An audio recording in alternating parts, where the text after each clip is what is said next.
नमस्कार. मराठी भाषा विश्व या माझ्या युट्यूब चॅनलमध्ये आपल्या सर्वांचं स्वागत. इयत्ता 10वी उत्तम लक्षण ही जी काही कविता आहे संत रामदास स्वामींची ही कविता आहे की यामध्ये त्यांनी आदर्श व्यक्तीची लक्षणं सांगितलेली आहेत. आदर्शत्वाची संकल्पना स्पष्ट केलेली आहे. माणसाने काय करावं काय करू नये हे त्यांनी या कवितेमधून सांगण्याचा प्रयत्न केलेला आहे.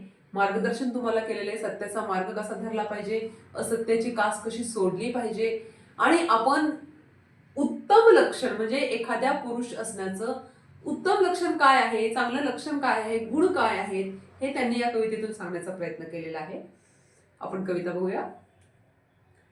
श्रोती भावे सावधान आता सांगतो उत्तम गुण, जेणेकरिता बाणे खुण सर्वज्ञपणाची. वाट पुसल्याविन जाऊ नये, फळ ओळखल्याविन खाऊ नये, पडली वस्तू घेऊ नये एकाएकी. जनी आर्जव तोडू नये, पापद्रव्य जोडू नये, पुण्यमार्ग सोडू नये कदा काळी. तोंडाळासी भांडू नये, वाचाळासी तंडू नये, संत संग खंडू नये अंतर्यामी. आळसे सुख मानू नये, चहाडी मनात आणू नये, शोधल्याविन करू नये कार्य काही. सभेमध्ये लाजू नये, बाष्कळपणे बोलू नये, पैज होड घालू नये काही केल्या. कोणाचा उपकार घेऊ नये, घेतला तरी राखू नये, परपीडा करू नये विश्वासघात. व्यापकपण सांडू नये, पराधीन होऊ नये, आपले ओझे घालू नये कोणी एकासी. सत्यमार्ग सांडू नये, असत्य पंथे जाऊ नये, कदा अभिमान घेऊ नये असत्याचा. अपकीर्ती ते सांडावी, सत्कीर्ती वाढवावी, विवेके दृढ धरावी वाट सत्याची. अशा पद्धतीने 10च ओळीमध्ये म्हणू शकतो आपण की हे श्री दासबोध जो आहे रामदास स्वामींचा त्यामधला हा भाग आहे. यामध्ये त्यांनी काय सांगितलंय की श्रोत्यांना अगोदर त्यांनी सावधान केलंय की सावधान श्रोती व्हावे सावधान आता सांगतो उत्तम गुण. उत्तम पुरुषाची व्यक्तीची लक्षणं मी तुम्हाला आता सांगणार आहे, त्यामुळे तुम्ही आता सावधान व्हायचं आहे. जेणेकरिता बाणे खुण सर्वज्ञपणाची. तुम्हाला ज्या खाणाखुणा मी सांगणार आहे की उत्तम लक्षण उत्तम व्यक्ती कोण आहे. पहिला आहे वाट पुसल्याहून जाऊ नये, पुसल्याविन जाऊ नये, फळ ओळखल्याविन खाऊ नये, पडली वस्तू घेऊ नये. एखाद्या रस्त्याने तुम्ही चाललेला आहात, कुठल्या रस्त्याला जायचं हे तुम्हाला माहित असतं, पण रस्ता कुठे जातो हे तुम्हाला माहित नसतं. तर त्या रस्त्याने जाताना अगोदर ते रस्ता कुठं जातो हे विचारलं पाहिजे. किंवा एखादं फळ खाताना एखादी गोष्ट खाताना जर आपल्याला माहित नसेल, अपरिचित ती गोष्ट असेल तर ती माहिती करून घेणं हे काय आहे, आपली जबाबदारी आहे. जनी आर्जव तोडू नये, पापद्रव्य जोडू नये. लोकांनी जर तुम्हाला आर्जव केलेली आहे, विनंती केलेली आहे एखाद्या गोष्टीची, तर त्यांची विनंतीचा मान आपण ठेवला पाहिजे, ती तोडू नये. पापद्रव्य जोडू नये, चुकीच्या मार्गाने जाऊ नये, पुण्यकर्म करू नये, पाप कर्म करू नये, पुण्यमार्ग सोडू नये असं या ठिकाणी सांगितले. कदा काळी कुठल्याही परिस्थितीमध्ये. तोंडाळाशी भांडू नये, वाचाळाशी तंडू नये. जी काही भांडखोर माणसं असतात, जी काही तोंडाला वाटेल येईल ते बोलतात, तर अशा लोकांपासून आपण थोडंसं 4 हात लांब राहिलं पाहिजे की त्यांच्या नादी लागायचं नाहीये. त्यांना काय बोलायचं ते बोलू देत. आपण मौन बाळगणं अशा ठिकाणी आवश्यक आहे. संत संग खंडू नये अंतर्यामी. संतांच्या सहवासात राहिलं पाहिजे. त्यांचा संतांचा संघ जो आहे, त्यांची सोबत जी आहे ती कधी त्यामध्ये खंड पडता कामा नये. आळसे सुख मानू नये. आळसामध्ये सुख मानू नये. कुणाचे चहाडी मनामध्ये आणू नये. चहाडी माहितीये ना, याचं त्याला त्याचं याला जाऊन सांगणं, त्याला चहाडी असं म्हटलं जातं. अशा चहाड्या करू नयेत. मनामध्ये कुणाच्या बद्दल असे वाईट विचार आणू नयेत.